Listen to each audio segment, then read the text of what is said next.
Good morning. We are learning Mishna Nedarim, Parak Ches, Mishna Daled, Chapter 8, Mishna 4. Okay.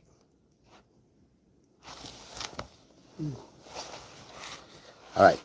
So again, we are dealing with a person makes a neder based on a time and event that does not have a set time, which we said that when that happens, that whether the person says until or until that it is, he means up to that point of time, not including. So here's another example. Arakayitz. Person says until the kayitz. Now we are used to translating kayitz as summer, but in the Mishnah, kayitz means the fig harvest. Okay? So the fig harvest is called kayitz. So if he says arakayitz, if he says until the fig harvest, achyeheya kayitz, until the fig harvest is, so then we know from the previous Mishnah that since this kayitz, since this harvest doesn't have a set time, so a person, even if they say until that it is, they mean to up to and not including.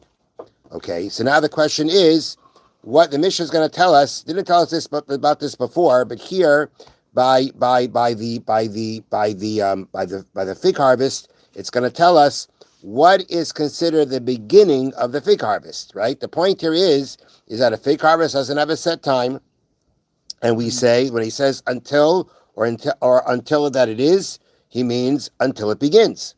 All right. So now the Mishnah is going to tell us, how do you know that the fig harvest has begun? And the answer is, if a person again says arakayetz, hacheheya kayetz, until the fig harvest is, then it's ad sheyaschilu ha'am b'haknes b'chal kalois. That means that once people begin to gather the figs in baskets, that's the beginning of the fig harvest. So the point here is that he makes a neder up until the fig harvest, until the fig harvest starts. How do you know when the fig harvest starts? The Mishnah tells us when the people began picking the figs and putting them in and gathering them in baskets. That is when the fig harvest begins. So that's what it means. Until the people begin to gather the figs in baskets.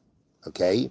That's if the person says until the fig harvest or until the fig harvest is. If he says the words ad shayavar hakayetz, he says until the fig harvest passes. So he says passes, that means until it's over. Okay, so how do you know when it's over? I mean, again, if he in the first case, he just says until, or until that it is. Here he says until it passes. So clearly he has made, the time period for his neder, for the prohibition of his neder, is until the conclusion of the harvest. So what's called the conclusion of the fig harvest? Achiakaplu hamakzues.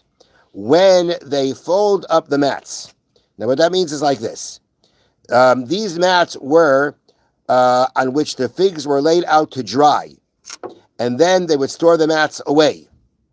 This is the time considered the end of the fig harvest. So let me just read it here a little bit more. After the figs were picked, they were spread out on mats to dry out in the sun. Once the last of the figs were dried and collected, the mats were folded up and stored away for the next year.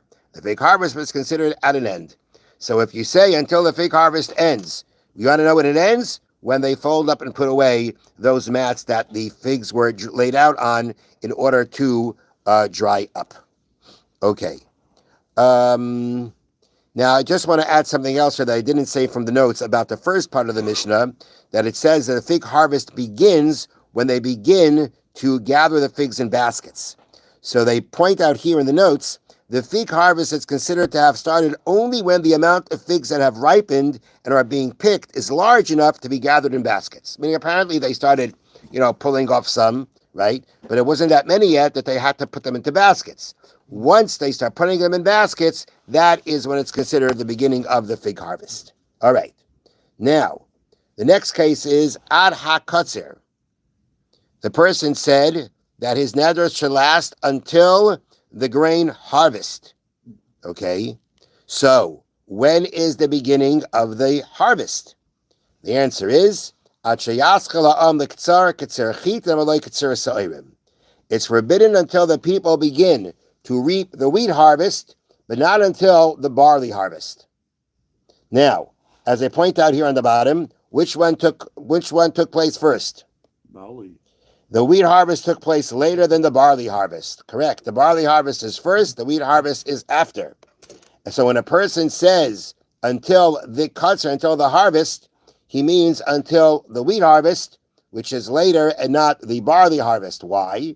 Because the wheat crop was more important and plentiful than the barley crop. So we assume that when he says ha-kutzer, the harvest, he means he has the wheat harvest in mind. Okay? But now the Mishnah is going to qualify that. Hakar lefi makayim nidrei. At the end of the day, everything follows the place where he made his vow. And therefore, what that means is like this. Imhaya bahar bahar, vimhaya bebika bebika. If it was in the mountain, then it depends on what's going on in the mountain. And if it was in the valley, it depends what's going on in the valley. Now the Bartenura explains what that means is like this. Number one, the first thing the Bartenura points out is Imrayv tevuais hamakim achitin al katsir achitin v'misa'ayrim al katsir sa'ayrim. The first thing is, meaning I guess that's included in the first line when it says everything depends on the place. In some places, they are growing more barley than wheat, which means the primary crop is the barley, not the wheat. Okay, so if that's the situation, and he says until the harvest, which harvest does he mean then? The barley, because in that place there's more barley. The barley is more important. So that's the first part. And meaning we just said we made when the Mishnah just said that when you say the harvest, you mean the wheat harvest. It really depends on the place. If it's a place where the wheat harvest is more plentiful, that's the majority of what they grow, then it follows the wheat. If the barley is what they grow more, it follows the barley. So too, the next thing the Mishnah says, if it was on the mountain or if it was in the valley. That means v'cheinim haya bahar b'shas haneder ad shegia. Let me read it here from the bottom. In the cooler mountainous areas, the harvesting season begins later than in the mild valley areas. Okay? The cooler mountain areas, the harvesting begins later than the milder valley areas. So therefore, again, if you're in the mountain, then you're talking about the harvest season for the mountain. Okay? And since the mountain harvest season begins later, then it's gonna your neder is gonna extend longer because the harvest season the harvest season in the mountain starts later. So if that's where you made your neder, if that's where you made your vow, it was you're in the mountain area, that's where you're making the vow, you mean to follow the mountain area. And if you made the neder in the valley, where because it's milder, the harvesting season begins earlier, then your vow is going to end earlier because it goes based on the place where you made the neder. Now they also add here in the bottom. Okay, so we said, let's say the case was he made it in the mountain. So he made it in the mountain, you follow the harvest of the mountain.